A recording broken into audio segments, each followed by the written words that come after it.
Hello and welcome to the Untitled Anarchist Seagull channel. I'm your host and Untitled Anarchist Seagull called Elise. Hello Jinjiri, Adam, how are ya?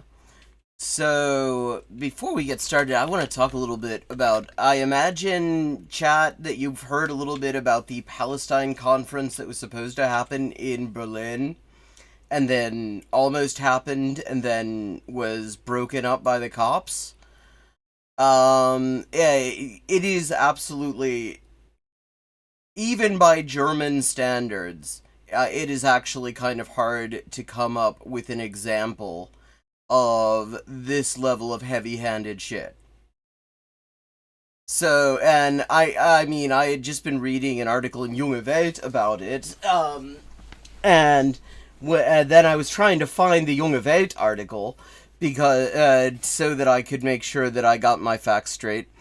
And I found the official statement of the Anwältinnenkollektiv Berlin, the Berlin Lawyers Collective, which handled the legal defense for the conference.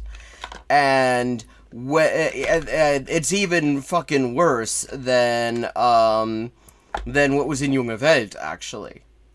So, okay, there was a plan to have this conference, a Palestine conference, under the heading Wir klagen an, we accuse, we indict.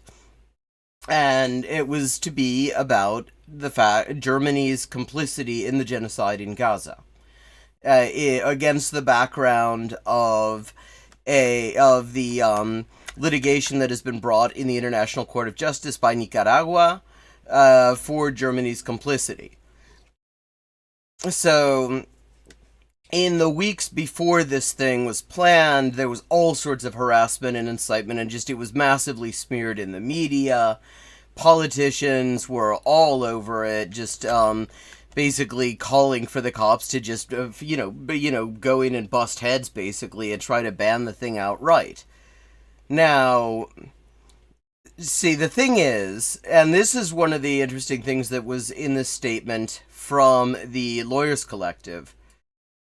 Yeah, okay, if they had actually gone and banned it in advance, then it would have been possible to get an injunction. Instead, what they did is they gave absolutely no indication that they were going to ban it. Like, I mean, the lawyers for the event organizers were in constant contact, liaising with the cops, and nobody said anything about that. In fact, they'd gotten, since under German law, non-nationals their political activities in Germany can be banned under certain circumstances. The lawyers for the event organizers had already went to court and gotten an order that it was that did not mean that it would be illegal for Salman Abu Sitta, the Palestinian cartographer and Nakba survivor and multiple author, to give a welcome address to the conference if he did it from outside of the country, because the entire point of these bans on political activity is they're bans on political activity within the country. And so it isn't illegal for somebody to connect via live stream to talk to people who are in the country. They'd had a court order on this. The cops were made aware of this. The prosecution also, the DPP, had a representative on site. They were made aware of this. Everybody was made aware of this. And so what the cops did, this is wild. I've never heard of this happening in Germany, is they declared this conference to be a demonstration. Just arbitrarily, based on nothing. They said, okay, we're going to call it a demonstration. They could, by calling it a demonstration, even though it was not one, it was a conference indoors, not on public streets, they had the legal authority to impose all sorts of conditions on it. They used that to limit the number of participants, which they did, claiming that there weren't enough fire exits. But then they found, turned around and said, on top of the limited number of participants, they were going to force forced the conference to make space for 40 representatives of unaccredited media organizations, which they're not. I mean, that's not how that works. That's the whole point of accreditation for an event is that it gives you the reason that's a thing is that organizers are allowed to decide what media, if any, they want to invite in. They have what is in German law called the Hausrecht, literally house right, i.e., they can decide who's allowed in and who is not. But the cops decided to force them to accept 40 members of media organizations that had been involved in smearing. I mean, including state media who had been involved in smearing the event and its organizers. Now, so then they had clarified a bunch of other things, and they said, okay, now you can carry out the event. And so they have the recorded message from Salman Abu Sitta, the cartographer, which, again, a court had already ruled they were allowed to broadcast. And that was used by the cops as a justification for turning off the electricity and breaking up the entire fucking conference. Even though, as the Lawyers Collective points out, nobody in not the DPP's representative, not the cops, could point to a single illegal thing that anyone had done. Because the standard in a situation like this is that you can't, that the only time that the cops would have the right to break up an indoor meeting like this, hola, no hay aguara, ¿cómo está? The only way that they would have the right to do that is if, like, serious offenses had been committed.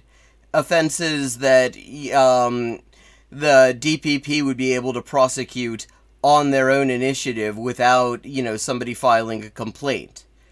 So they, not only this, okay, another Abu Sitta, I don't know if he's related to Salman, but Ghassan Abu Sitta, the surgeon and rector of the University of Glasgow,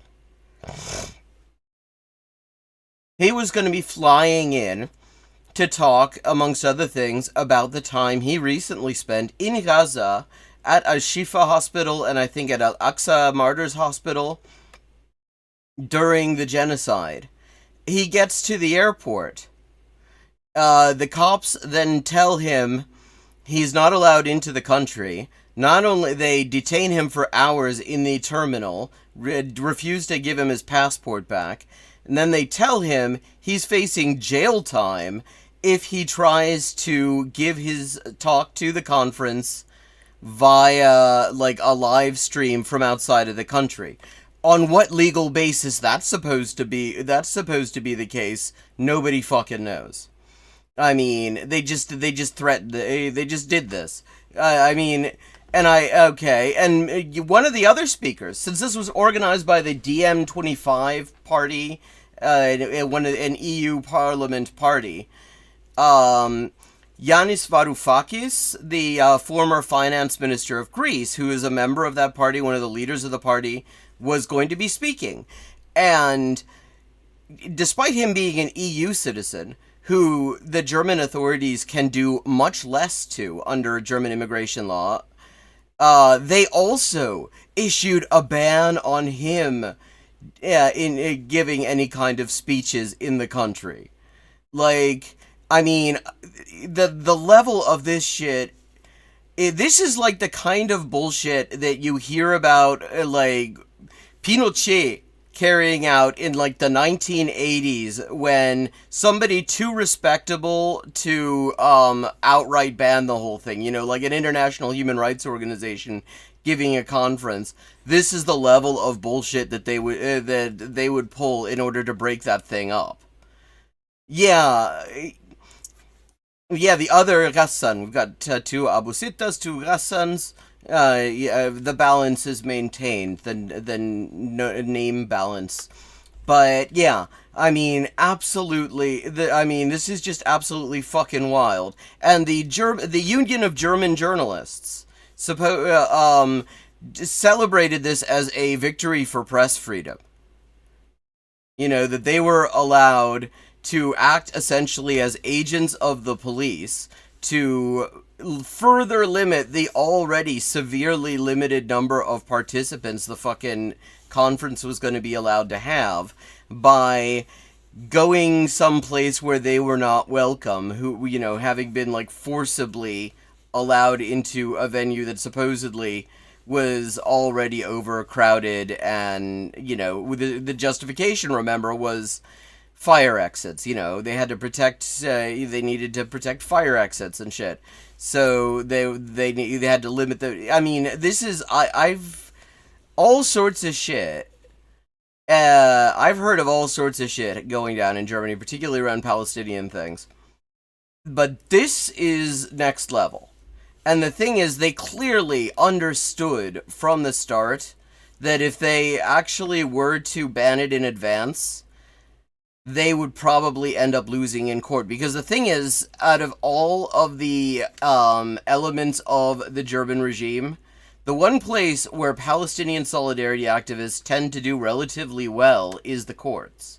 Like, there's a very good record of winning, and the Lawyers Collective are quite correct. They would have every reason to expect that they would win, an injunction if there had been a ban in advance. But instead, by doing this bullshit, by like arbitrarily declaring it a demonstration and then breaking it up based on nothing, based on no fucking evidence, no legal standard was met, they made it impossible to get any kind of injunction because the whole thing, was over before it even properly started. Only one person was able to give a speech, actually to finish her speech, and then all hell broke loose. And the cops went and like violently arrested a bunch of Jewish activists, leading to shouts from the participants of "Never Again" and "Unser Städtel brennt," appropriately. The Berlin cops, it's worth noting. Okay, there's a district of Berlin called Neukölln, which, amongst other things, has a lot of, there's a fairly large, like, immigrant and fairly large Muslim population there. And Nazis have a habit of carrying out attacks there. In fact, everybody knows which Nazis are doing it. They're notorious. Everybody knows their names. And the cops, every time somebody says, like, why don't you do something about this, the jacks say, we don't have enough staffing levels. Guess how many, chat, just guess how many cops were made available to go to the Palestine Congress, the Palestine Conference. How many cops got sent there? Just fucking guess.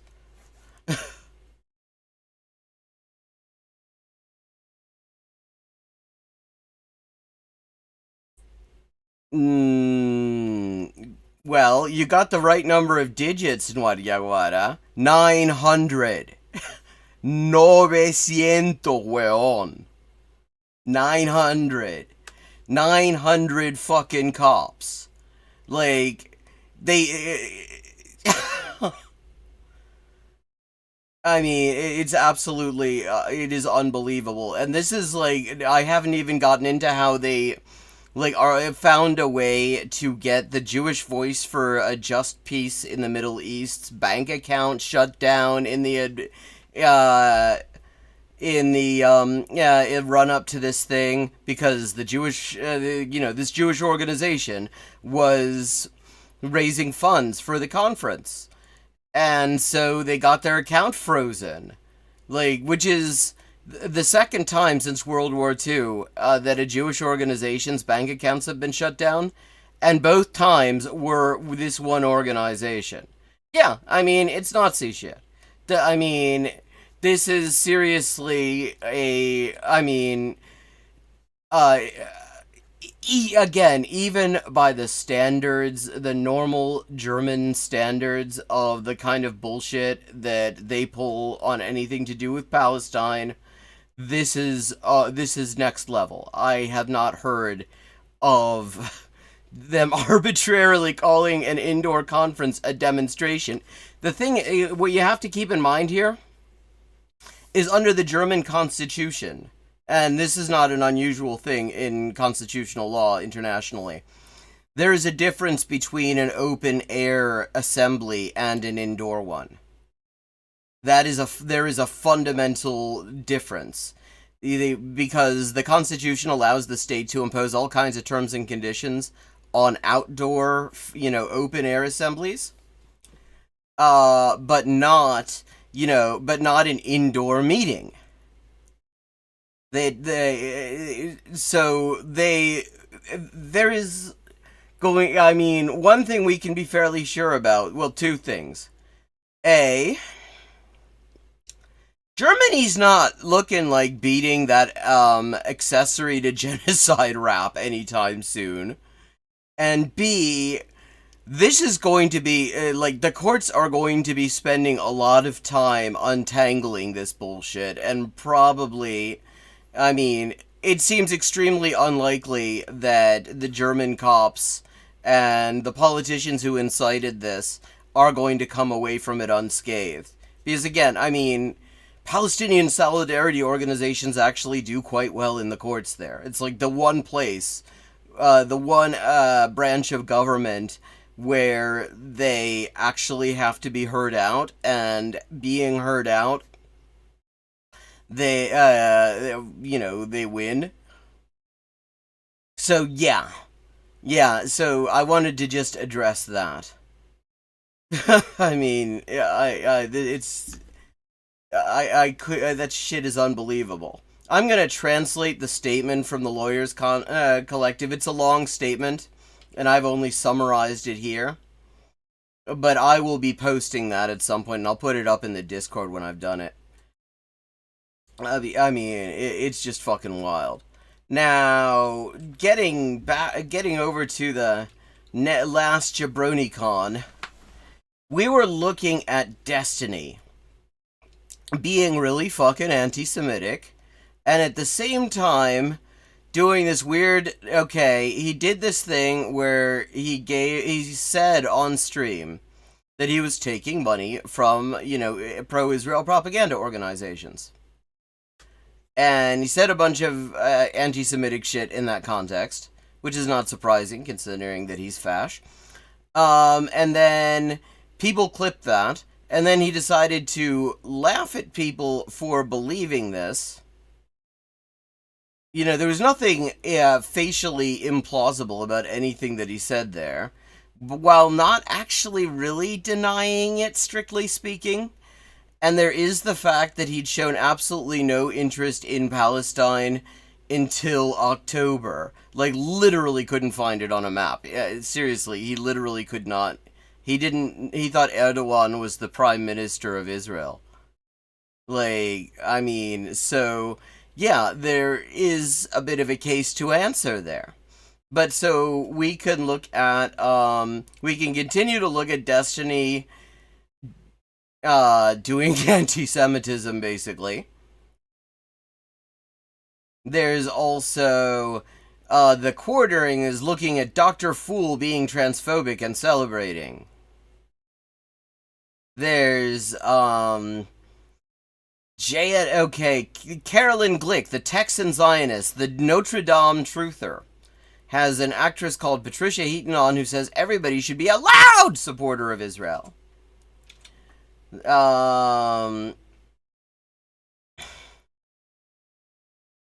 Then, let's see. We've got Weedlord, woke equals unhappy Christian grift. We've got Tim Pool, Disney admits wokeness is failed, woke not aligned with public views, with Jeremy Boring. Yeah, the whole thing was just deeply fucked up, and then he went and called this Israeli Jewish anti-Zionist who had criticized him for his anti-Semitism, called her a Jew hater. What about Rachel Riley?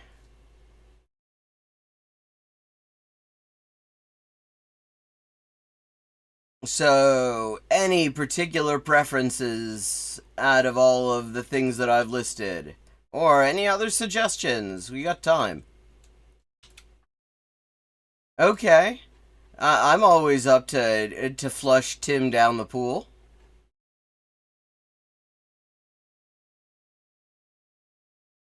I mean, the last time we checked in on Pim Tool, he was explaining how Joe Biden went back in time and declared Trans Day of Visibility to be the 31st of March every year, just so that it would show up in Easter, that it would coincide with Easter in 2024 in order to make Tim Pool angry. Oh, yeah. Oh, that's right. Yeah, I saw that. I mean, and isn't he just some sort of, like, chud? Is the impression I was getting?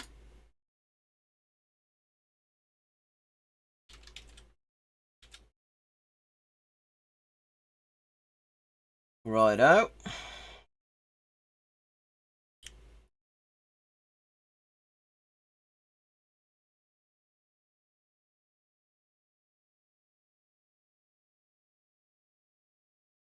To all revel in the victories of watching this company get woke, go broke, and there's so much more to this. He's still pushing this line. It has literally never turned out that way. Yo tampoco, pero soy judía. 8 Cats does countdown. Never heard of it. So yeah, so he's still doing the get woke, go broke thing, even though, like, the whole reason these companies are pretending to be woke is because it makes him a shitload of money because he's yesterday's dickhead. Because joining us tonight, we've got... In fact, I mean, you know, if you take his little toque off, the reason he keeps that on all the time, a lot of people think it's because he's bald, but actually it's because there is a urethral lumen on the top of his head. If you take it up, you will find that actually there is a urethra that opens up in the top of his head like a blowhole, except the piss comes out, because his head is actually just a glands that somebody painted a beard on. Jeremy Boring. The Daily Wire just put out a trailer for their new film, Lady Ballers. Yes. And a fun fact about Lady Ballers. They were going to try to make it a documentary. The whole idea of this thing was supposedly that it is really easy for just random cis dudes to play women's basketball because of woke. Except then they discovered that actually that's impossible, so they had to scrap the documentary part of it because that's not how basketball works. Oh, Tim Pool is, he's a glands that can talk.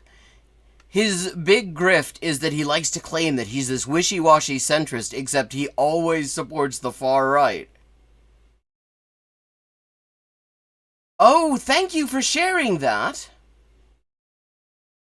I was very curious about that. Thank you, Rotten Mouse. Yeah, this worked on. This ni Sony. This complete fault.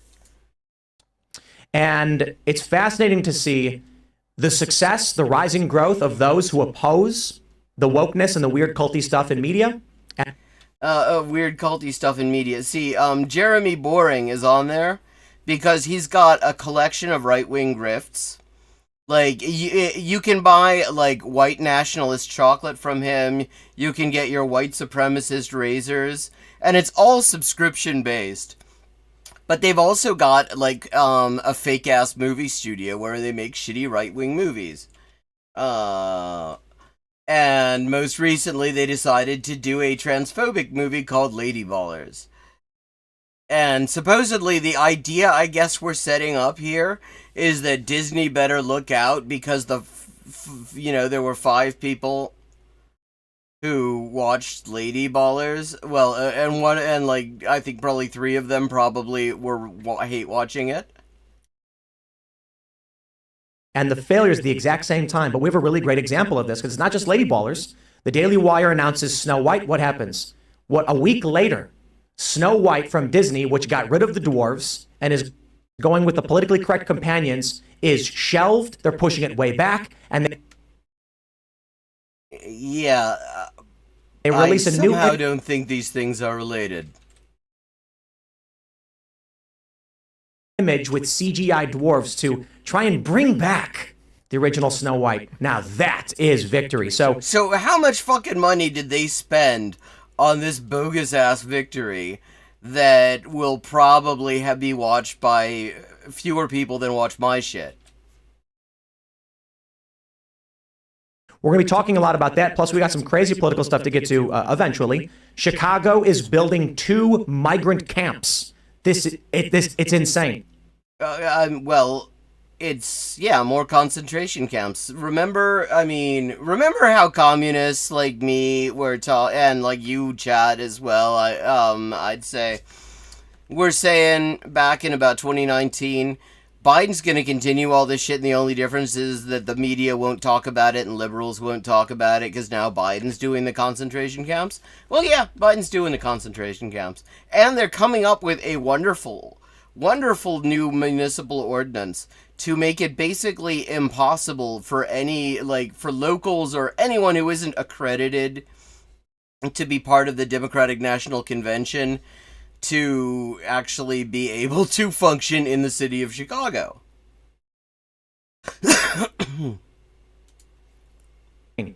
Clearing the way, building brick and mortar and tent cities for non-citizens. At the same time, we're seeing Democrats turning on Joe Biden, and black and Hispanic voters are shifting for Trump. Why? No, they're not. I mean, he's just making this shit up. I think in big cities, people are fed up with what's going on. And also, Hispanic voters is such a bullshit category. They always do this because what they do is they kind of ignore the fact that there are, Latino white people, right? And a lot of them are right-wingers. And so, therefore, of course, they're going to go for the Republican.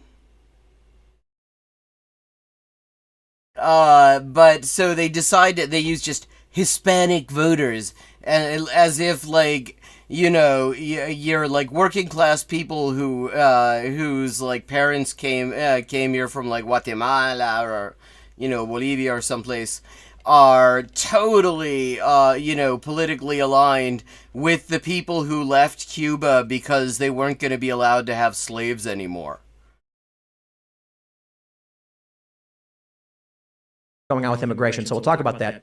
Before we get started, head over to castbrew.com if you want to buy the best cup of coffee you've ever had. Get our Appalachian Nights. Why so can we got whole bean, we've got ground, we've got K-Cups. Everybody seems to love Appalachian Nights the most. Rise with Roberto Jr. This is more of that grift. But if you support our efforts in building this coffee shop, and hopefully coffee. We'll have hundreds of locations in the next few years. If you want to see physical spaces where we can play our content, push our cultural values, retain our cultural values, go to castbrew.com and pick up a nice bag of coffee today. But also head over to timcast.com, click join up. Wait, see, he just said that if you want to find out fash coffee shops in this country, he said, look to see what coffee shops are stocking his Tim Pool's caffeinated piss.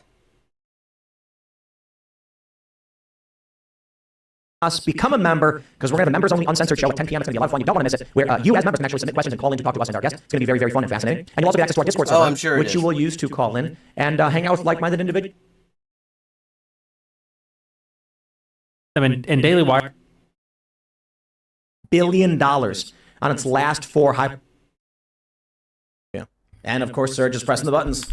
Yes, I am indeed here. Wow, I wondered if this guy was ever gonna fucking talk. He never says a word. Every time I've done a Tim Pool stream and he's been in it, he just sort of sits there looking like he's probably smoked a little bit too much. I'm ready to get into it when you guys are. Let's jump into this first story. You'll love to see it. From the Daily Mail, woke Disney. Oh, well, if it's the Daily Mail, you could definitely... you can definitely buy it. Agenda-driven content. Yeah, right.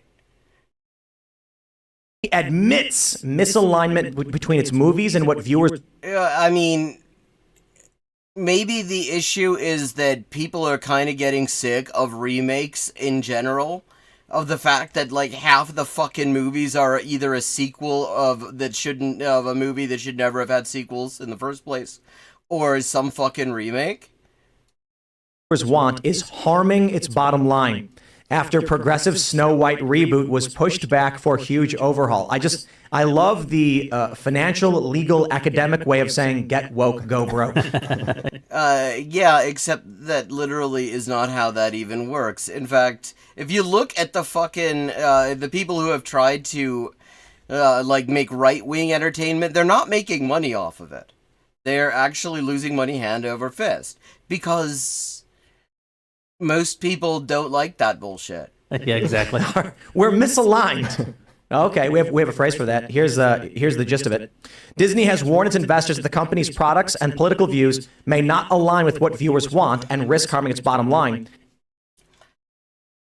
Yeah, I mean, again, this is the Daily Mail. I just In a public financial fight, that's like the only thing he will ever look at in terms of a press for the fiscal quarter ending in September, the corporation acknowledged the risks it is taking relating to misalignment with public and consumer tastes and like maybe people don't want to watch another fucking Snow White movie.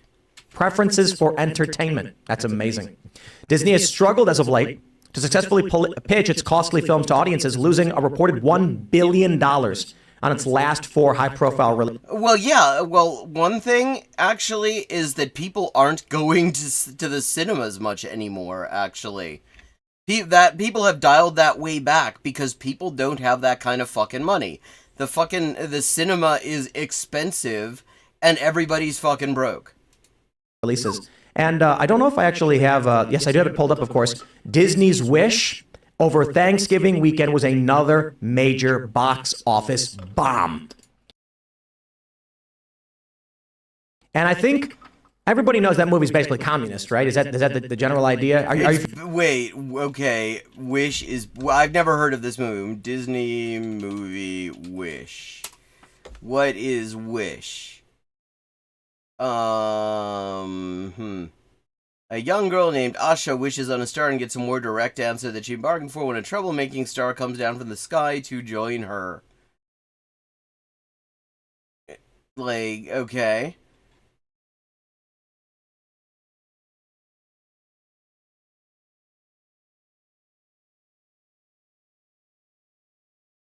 Okay, yeah, I'm sure that the multi-billion-dollar corporation made a communist movie.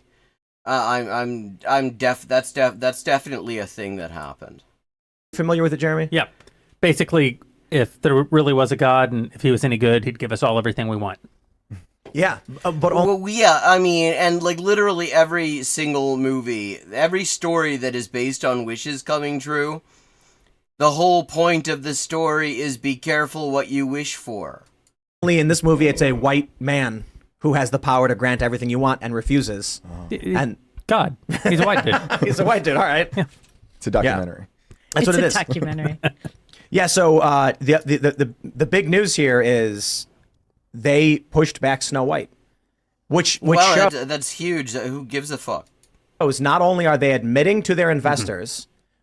What we are doing is failing. They're taking corrective measures. Well, obviously yeah, except that's not necessarily. It's not clear what the Daily Mail said and what Disney is doing. Like, they're not going to come out with a fast Snow White. They're probably considering that maybe there's so much fucked up shit in the original Snow White that you really, if you wanted to make a new version of it that wasn't fucked up, you would basically be making a different movie altogether anyway, so you might as well. Entire sort of Team Reality right marshaled a lot of strength against, well, first with Bud Light, which I think is the greatest boycott that we've ever seen. Oh God, he's still pushing that bullshit.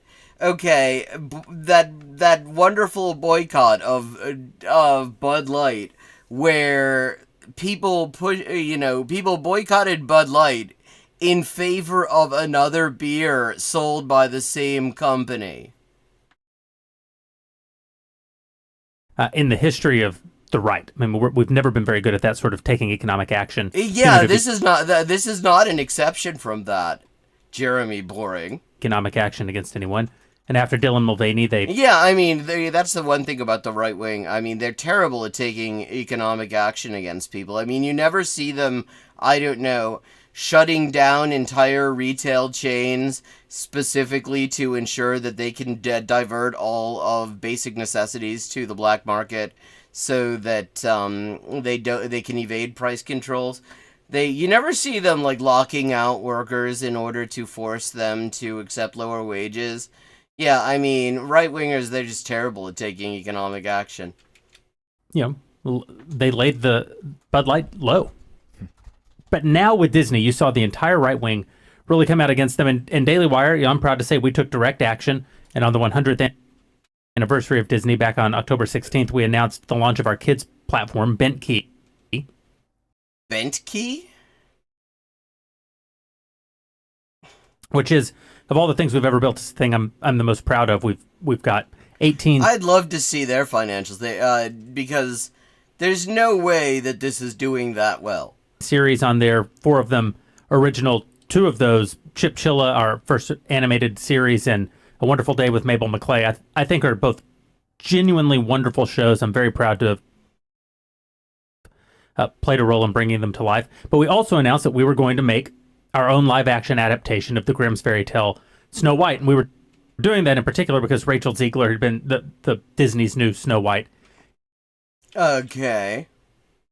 Yeah, exactly. I mean, there is so many different fucked up things going on. And I have to say, non-consensual kisses are actually a real thing for me. Because, like, I actually had relationships get fucked up, in part because I couldn't do the kissing thing. And the reason I couldn't do the kissing thing, it took me a while to remember it. Because it was just one particular incident. It was a non-consensual kiss in Berlin when I was like 20.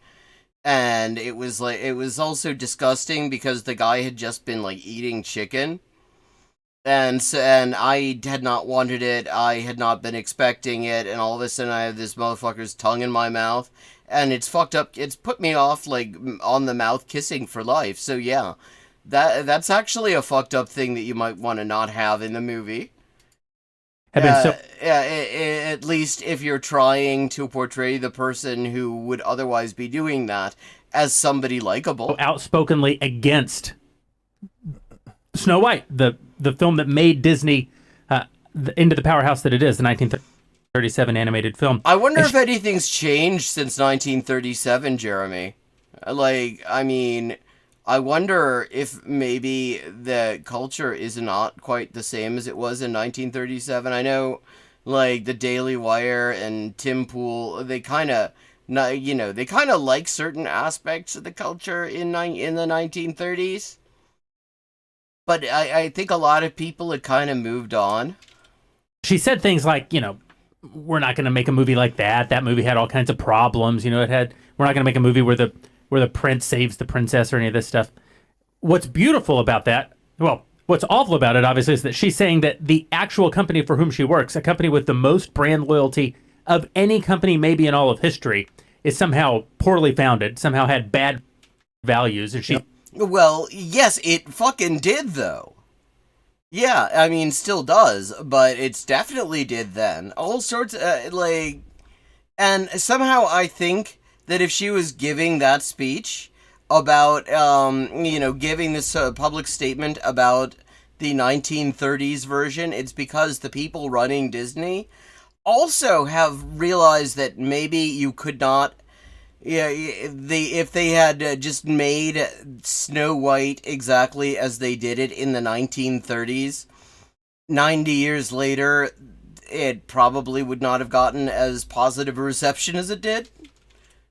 She's far, far better of a person than Walt Disney was.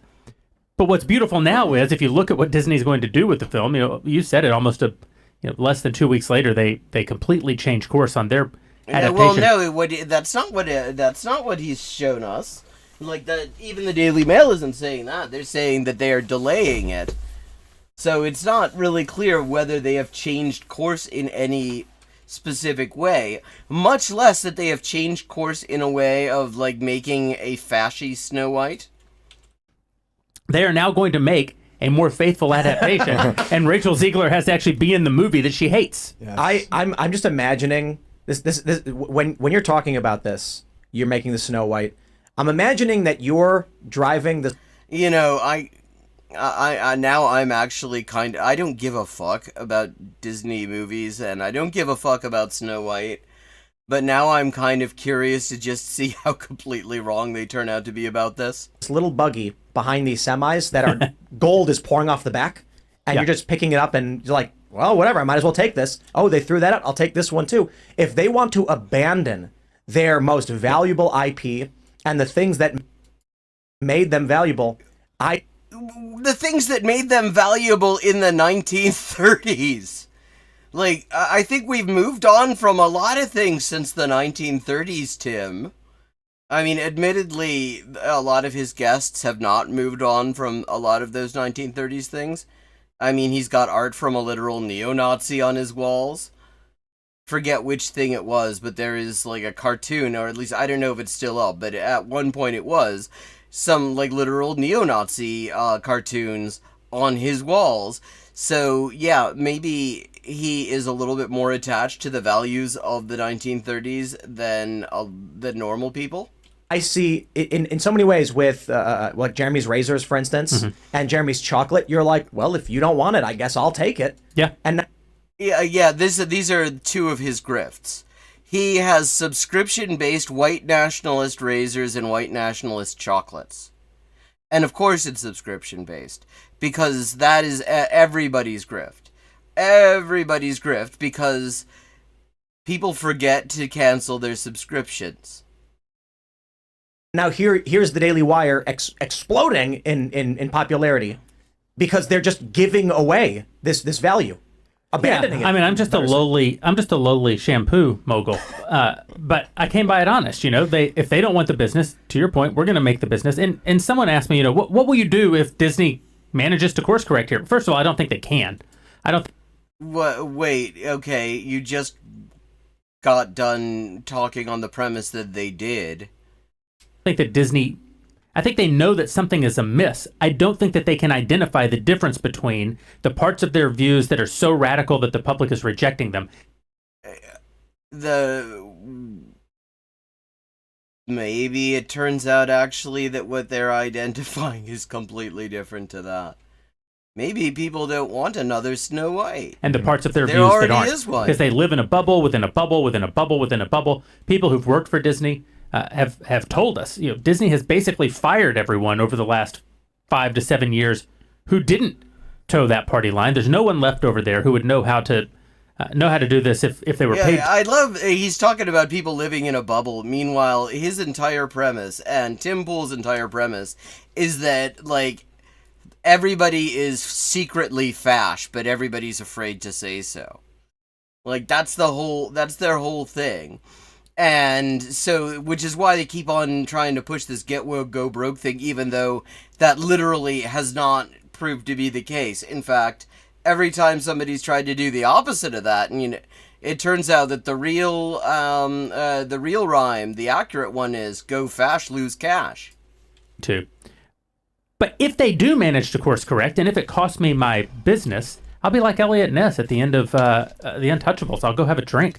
Like, what? We won. We won. It would be far better for. I'm sure he would absolutely love to find out that he lost his fucking investment. Our culture. It'd be far better for Western civilization, for Disney to become Disney again than it. I mean, his entire grift, the entire premise of the grift is precisely that the far right is a niche market that you can grift to. They're a niche market who have a fair bit of disposable income, like who can afford fucking subscription-based razors and, like, branded fast chocolate. And that nobody else wants that business, but if you're small enough, you don't need that much market share. That's their entire business model here.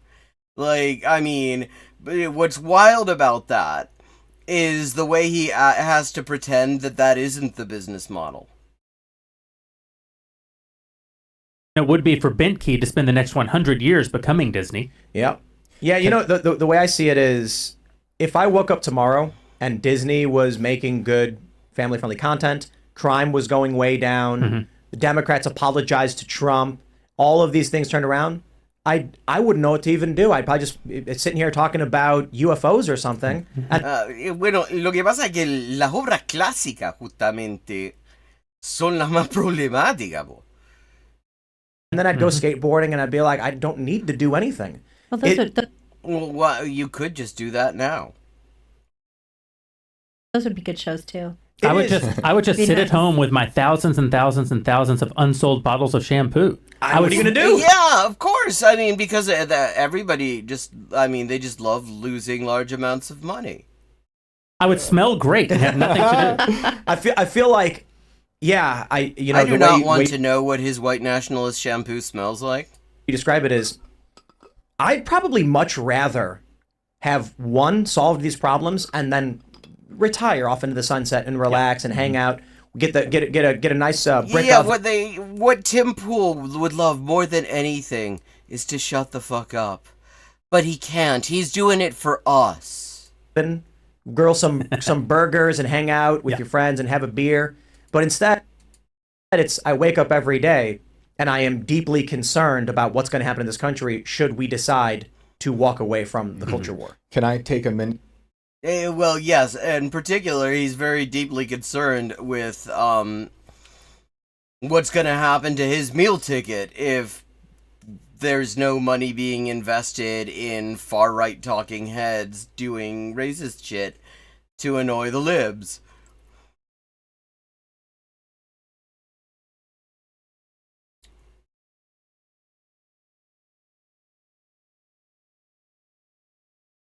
To talk about Mary Poppins, my favorite movie of all time, and something I wanted my children to see. One of the first movies they saw, and how Disney now is the product or the victim of rotten creativity. They've killed ingenuity, and I think of what Walt did with Mary Poppins and the way he built the animatronic. Yeah. Well, which it's worth noting. Apart from one of the absolute worst English accents ever to be made, to have be spoken into a microphone in Hollywood, part of the premise of Mary Poppins is that the horrible, neglectful mother is fighting for women's suffrage. Like just wonderful birds and all these values. beautiful things, and the meaning of that first movie, the original one, is about a guy who loses his job. He's having a hard time at home. The kids are missing his dad. Then he got to bring the family together through the beauty of imagination. I thought it was the beauty of unpaid social reproductive labor from a magical nanny. After all that, he gets his job back, right? In the new Mary Poppins that they remade, or it's like the second one, it was my first hint at Disney inverting those like meanings that are deep, important. Well, the thing is, that's the only way to make a remake even remotely interesting is if you're recontextualizing the story. Like otherwise, you're just making the same shit you already made, and that's already there. To me, because I went to go see it without my kids because I want to check it out first. I also love Mary Poppins because it's crazy. You didn't want to cry in front of it. I mean, I'm sure there's absolutely nothing at all to be said about a bunch of right-wing white dudes talking about how much they love a movie about a magical nanny. And I didn't want to go. I cried because it was so bad because they inverted the meaning in the end. In the end, the father gets his job back. He's happy and then finds value in imagination with his children. That's totally different. Which is complete. What's wrong with that? Why is that bad though? He finds meaning. Why is it bad for father to have imaginative fun with kids? Completely opposite of how it should be. Yeah. So that was for me when I first started to realize this is just rotten from the core. It is Disney. Okay, so okay, the opposite of how. So how should it be? That the father does not have an imagination or is not like having fun times with his kids, or like what the fuck? I do not actually understand. I don't even understand from their fucking reactionary perspective what the problem is with the idea that it ends with the father getting his job back and having imaginative fun with his kids. That just sounds wholesome. That isn't even a political fucking message. Oh, I don't know if you guys can fact check me and check this out real time. Oh God, fact checking Tim Pool would be a more than full-time job. When was the sale of Marvel to Disney? Not that long ago, right? Right. Oh, we have to bring Marvel in because his only pop culture reference is Marvel movies. He's never read a book in his life. He just has Marvel movies, and so he relates everything to them. Was it a few years?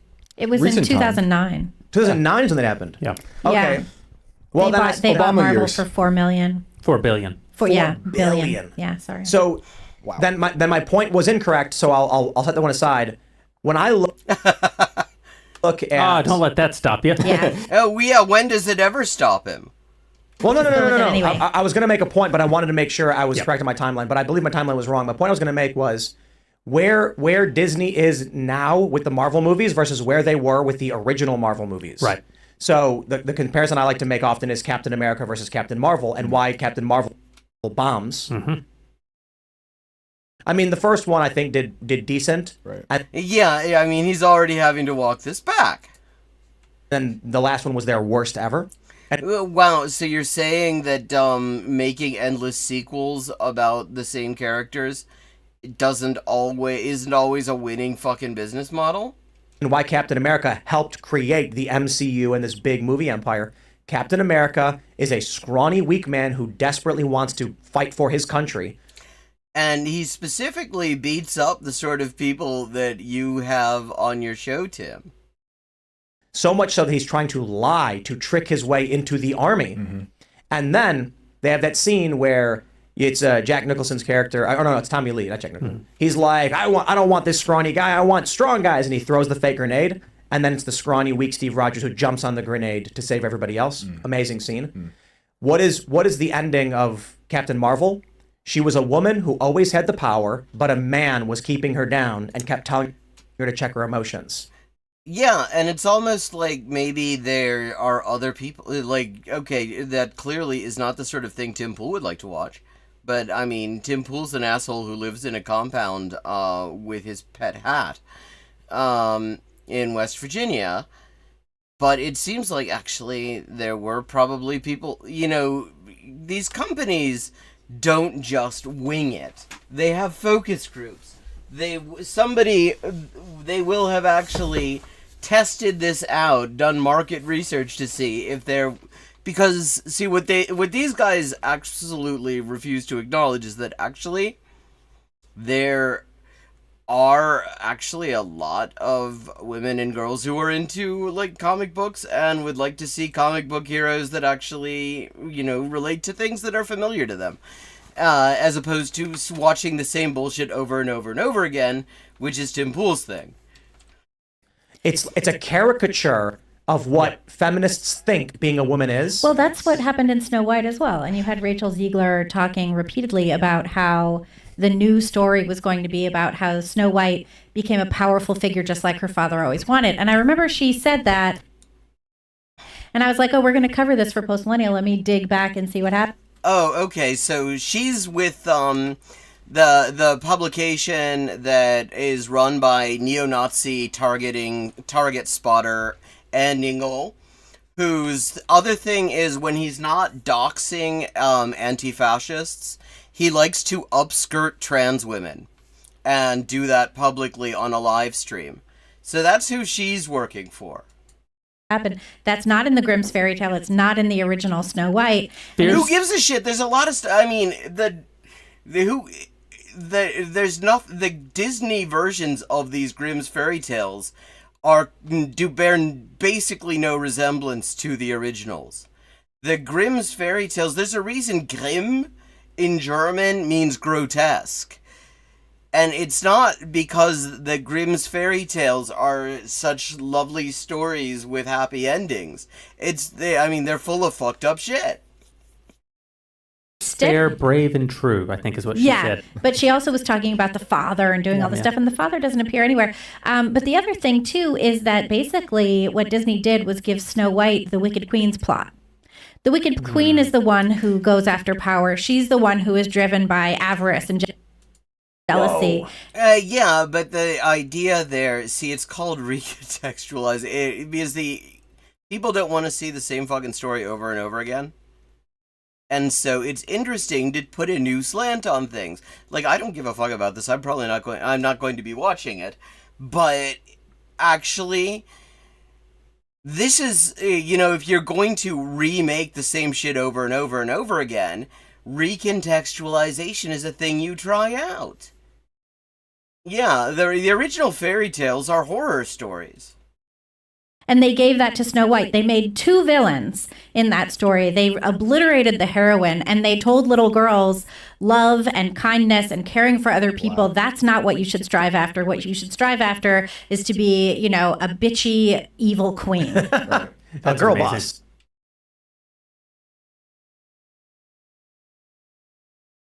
I'm thinking of switching over at this point and trying something else. I've got a bunch of stuff. And as I've been saying, I want to make this, I've always meant this to be a multilingual channel, and I have a whole bunch of, Spanish language bullshit to look at as well. I've got Fernando Villegas here. Genocidio según Vallejo. Fernando Villegas is, one of Chile's best-known right-wing assholes on television. And I've kind of been curious about that for a while, so I feel like maybe we'll switch over to that now. If everybody's cool with that.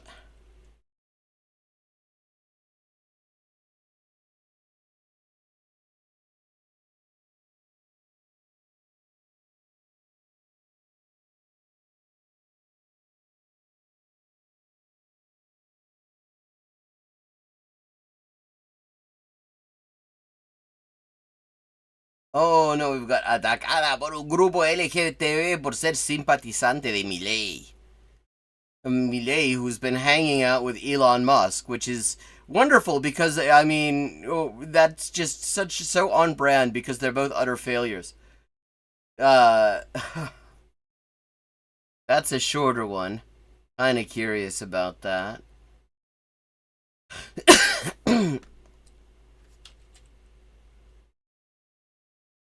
Oh, nothing to be sorry for. No te ni por qué disculparte. Ay.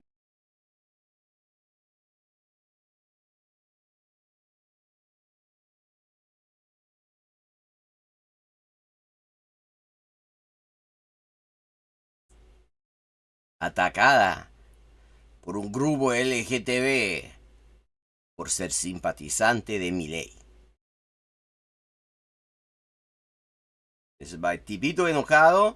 I had asked some friends of mine to become a member of Tim. Un grupo LGTB insultó, This is Tipito Enojado. golpeó, I'd asked some, cubrió con alcohol. I had asked some comrades in Chile, to nominate some Spanish language right-wing bullshit content that I could react to.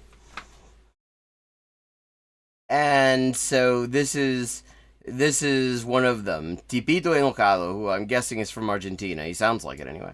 Y literal, por la fuerza, apoyó sus huevos en la cara de una chica porque ella estaba repartiendo boletas de Milei en una plaza pública. Y ¿Será cierto? está todo filmado y lo vas a ver ahora.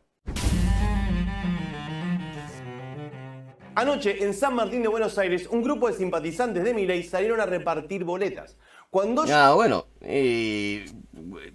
por algo habrán hecho entonces. llegaron a la plaza pública, se encontraron con un acto del orgullo gay. Bueno, o sea que ya... Bueno, empezaron a molestar a gente que ya estaba celebrando esta acta en la vía pública. Y este weón, ¿por qué hace tanto énfasis en la palabra pública. Si es simpatizante de Milei, sabe que no debe haber nada público, weón. Milei no es amigo de lo público. Todo lo que está haciendo Milei, toda su puta ideología de mierda, weón, es eliminar lo público. Así que no hagáis tanto hincapié en lo público. Muchos de los algo LGTB se indignaron al ver militantes de Milei y a los empujones e insultos les exigieron que se vayan de la plaza. Y así Sí, bien hecho. hicieron. Bueno, todos menos Rocío, que no es su nombre real porque estoy protegiendo su identidad porque tiene miedo. En fin, la víctima no se dio La víctima. Sí, bueno. ante las amenazas y se quedó sentada abajo del monumento de San Martín. Porque, según sus propias palabras, O sea, que vino a molestar a gente LGTB que estaba celebrando esta acta y la gente se quejó. La plaza es tan mía como tuya. Hacé lo que quieras que no me voy a mover. eso fue exactamente lo que le respondió a sus atacantes. Y como consecuencia, Sus atacantes, ¿dónde ha prometido tanta wea este weoncito? Ha hablado de ataque, de insulto, de escupitajo y toda esa wea. Y lo que vemos en el video que nos está mostrando una mujer sentada bajo la puta estatua de San Martín, pues, weón. Nos ha prometido tanta weá. Y está más perdido que el DNU, pues, weón. Está lo prometido por él está más desaparecido que la ley ómnibus. boletas de Milei se las empezó a romper y se las tiraba en la cara. Sí. Bueno, estaba repartiendo basura y esa gente se la estaba devolviendo. Sí, se nota también el miedo que tiene. Mira la cara que tiene esta weona, que está pero tan orgullosa de lo que está, tan descarada. No tiene, esta weona no tiene miedo de nada. Está hablando como si un grupo de, de fuerzas especiales de carabineros la hubiera atacado y ella está ahí sentada como si nada porque no pasa nada. Al final rompieron unas boletitas, pues, weón.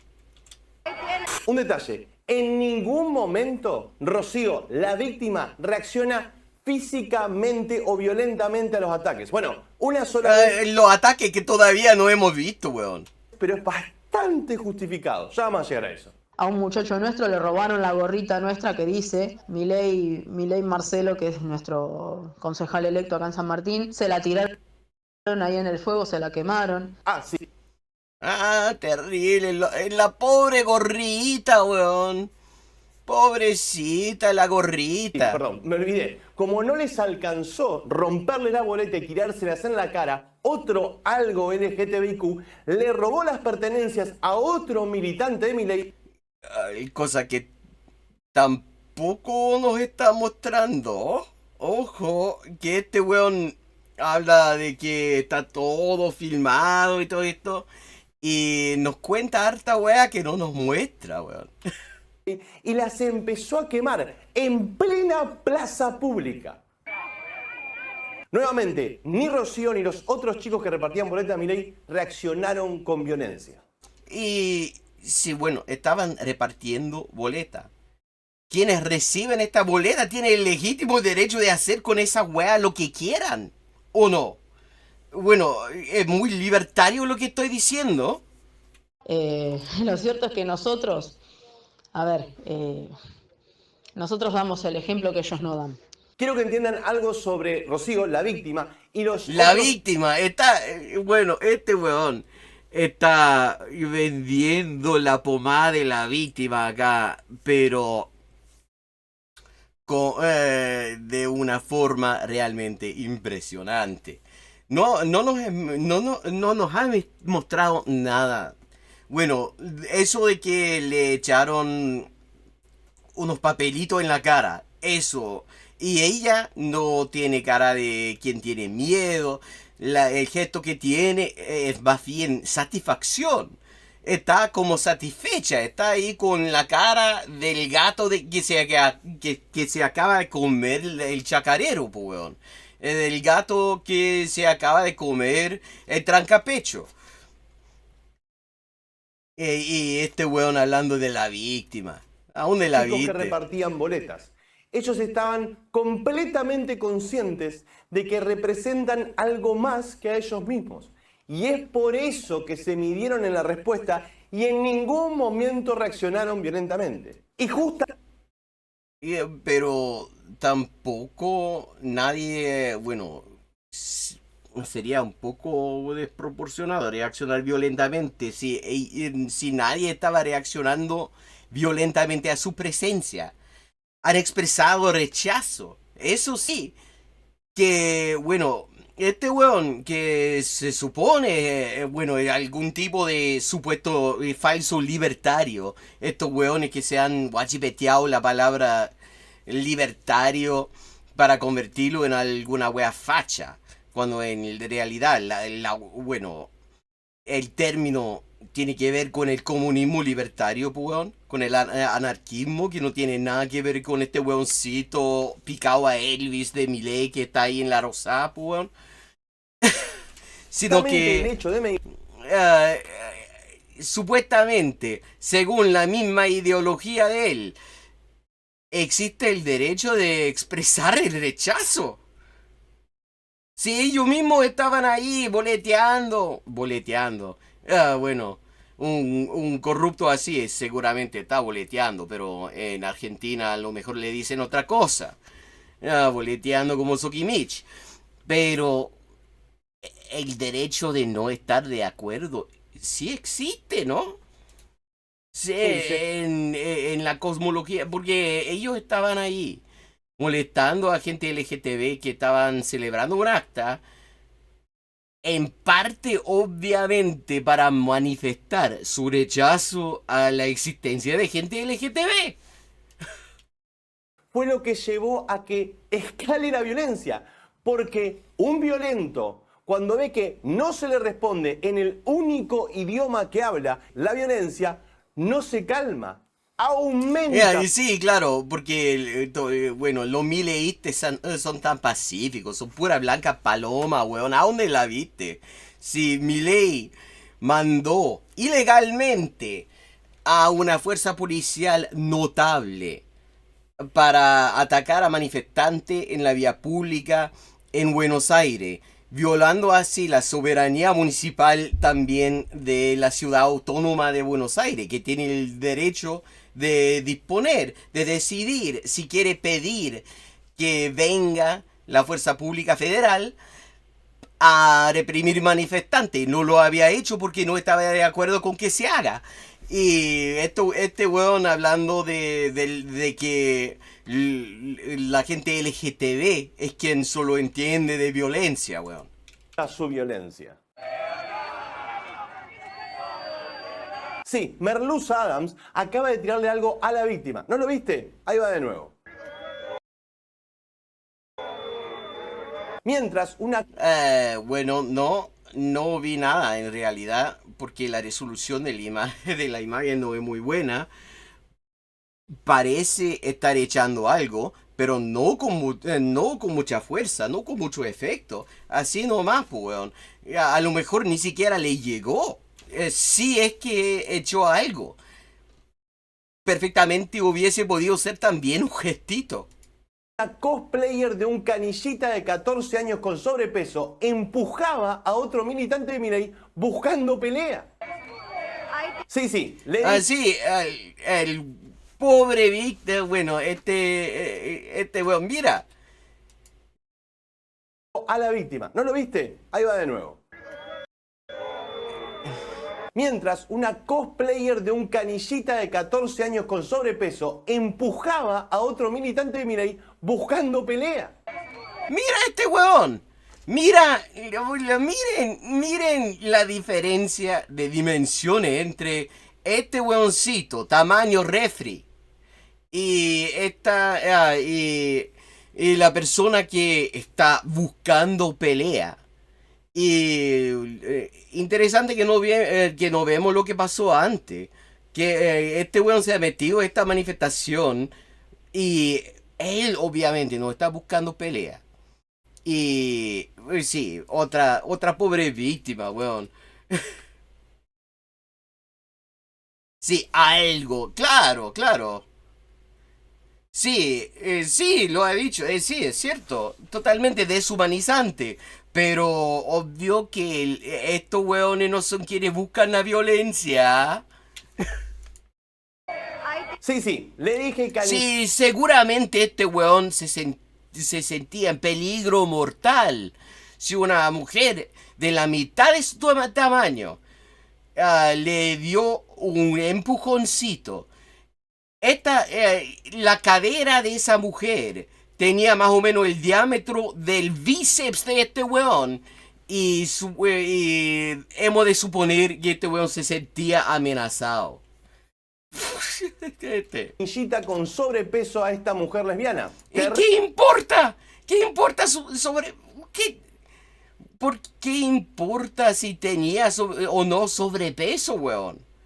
Y hablando de esta weá, la víctima, la primera víctima, esa que está ahí sonriendo como gato que se acaba de comer un chacarero en la estatua de San Martín, bueno, a mí no me importa, bueno, porque ya el concepto de sobrepeso es una mierda, pero ella tampoco era delgadita, weón. Ella tampoco era flaquita. ¿Qué importa? Terrible. Más terrible es que en ningún momento dudes de que sea lesbiana, porque ni vos ni yo lo sabemos, solamente te va... ¿Por qué? En ningún momento dudes que sea lesbiana. ¿Por qué? Porque no pesca a este weón tamaño refri que está ahí molestando a los manifestantes, weón. Pasaste en su aspecto. ¿Quién es el homófobo ahora, Vos, weón. Seguís siendo vos. Ahí tienen a los masistas, ahí tienen a los masistas. La voz que escuchaste recién es la de una señora Hay que erradicar el cáncer masista. que se iluminó y decidió registrar todo con su teléfono. Y Ha registrado todo y muy raramente, muy extrañamente, resulta que gran parte de las weas peores que ha dicho no se han mostrado acá. Lo ha fotografiado, lo ha filmado todo y faltan las partes peores de lo que está diciendo, de esta weadita que nos está contando. es gracias a ella que podemos disfrutar viendo cómo se les caen las caretas a estas supuestas defensoras de los derechos, la paz y la no violencia.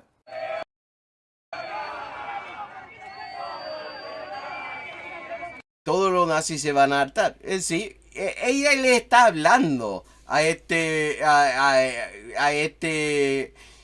Humvee, este hombre de tamaño refri que está ahí. Y esto nos demuestra supuestamente lo violentos que son quienes, no sé, rechazan a Milei. Porque ella está hablando a este weón. Ahí tienen a los masistas, ahí tienen a los masistas. Sí, mientras le tiraban cosas a la niña que ¡Cosas! ¡Le tiraban cosas! ¡Cosas invisibles! sola, no haciéndole nada a nadie, la acusaban de nazi y la escupían. Uy, ¿Y cuándo vamos a ver esto de los escupitajos, weón? Porque si lo filmó todo, entonces se habrá filmado también lo de los escupitajos. Y no, ¿por qué no nos lo estáis mostrando? perdón, me adelanté en el video. Antes de llegar a la parte de los escupitajos, tengo que presentarte a un personaje clave. Un personaje clave, sí, porque los escupitajos no se entienden sin conocer primero a las dramatis personae. Delantero menos deconstruido de Chacarita Jr. Tris Es Chris, pero con X. Chris. Chris decidió subirse al monumento y bailarle a la víctima mientras todos aplaudían y festejaban. su Sí, actuar. porque justamente de eso se trataba la wea, una manifestación LGBT. Weón. Si ella no quería participar de esa wea, que se fuera. Bueno, le tiraban cosas invisibles. Le tiraban cosas invisibles. Fue un tiroteo mimético. Con el gesto. Le tiraban pensamientos malos. Le tiraban consignas. No se ve otra cosa que le hubieran tirado.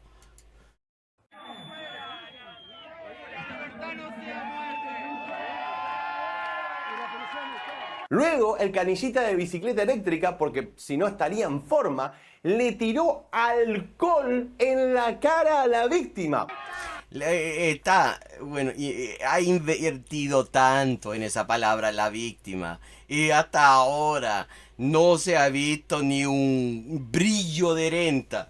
¿Dónde está la policía? ¿Dónde está la policía? Y mientras, Chris retomaba su danza de la esterilidad. Hasta que, y acá es donde todo se fue a la mierda, Chris Esto es cuando todo se fue a la mierda. ¿Qué? Por fin vamos a ver esta wea que andáis contando, ¿eh? le Porque nos hay prometido tanta wea y no hemos visto ni una. pone por la fuerza los testículos en la cara a Rocío. ¿Así? ¿Dónde? Una vergüenza, loco.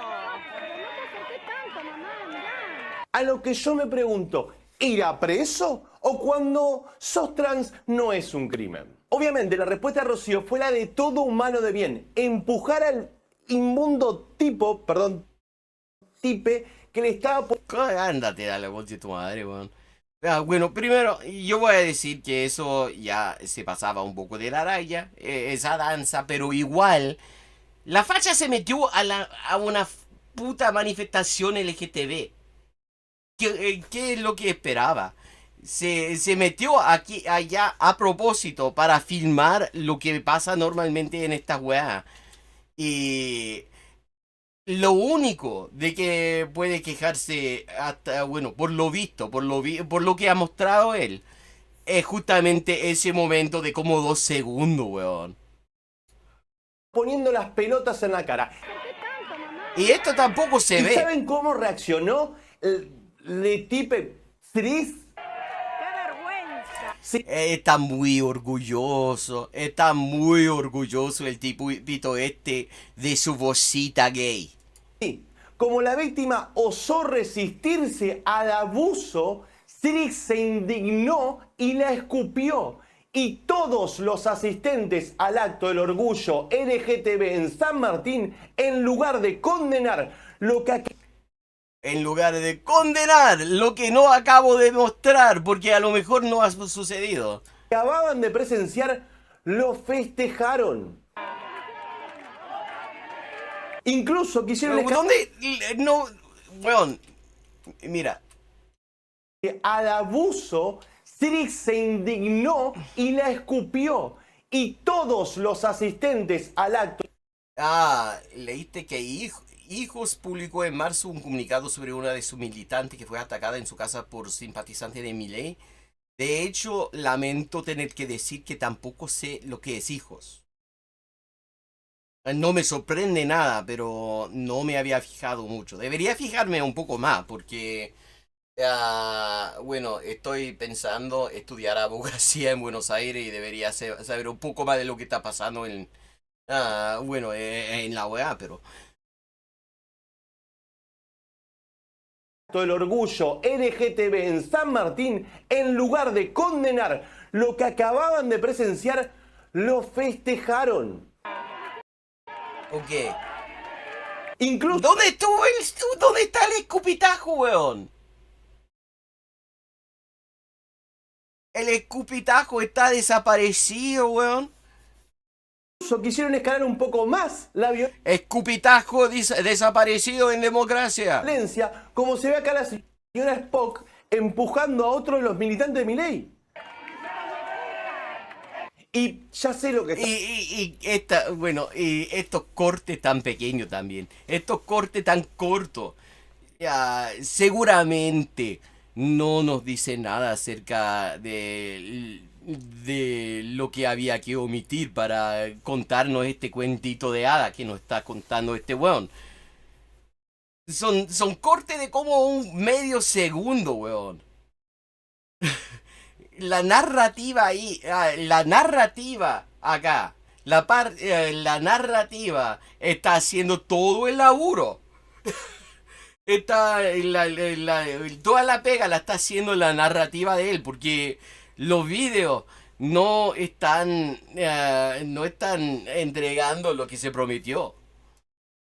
Estás pensando, ¿por qué Rocío no le hizo un cambio de género gratis y le arrancó las pelotas de un mordisco al hijo de puta de Chris? ¿O por qué el de blanco no le reinició el Windows de una trompada a la señora Spock? Bueno, sí, este es el weón tan pacífico. Este es el weón tan pacífico. Sí, estaba hablando de que rechaza la violencia, lo violenta que es la gente LGTB y toda esa weá. Y aquí está, bueno, abiertamente llamando a que el weón refri debiera sacarle la chucha a la gente LGTB. Sí. Bueno, a mí no me sorprende nada, porque también he visto este weón, el Milei, la forma en que ha tratado de ningunear bueno, a las víctimas y a la gente sobreviviente de la dictadura. Oh, gracias, sí, por favor. porque si lo hacían, la noticia hubiese tenido otro título. La ultraderecha ataca. Sí, la ultraderecha ataca a los participantes de una marcha por el orgullo diverso LG. Sí, o sea que a lo mejor lo que pasa, vamos a ver, la ultraderecha ataca a los participantes de marcha orgullo diverso.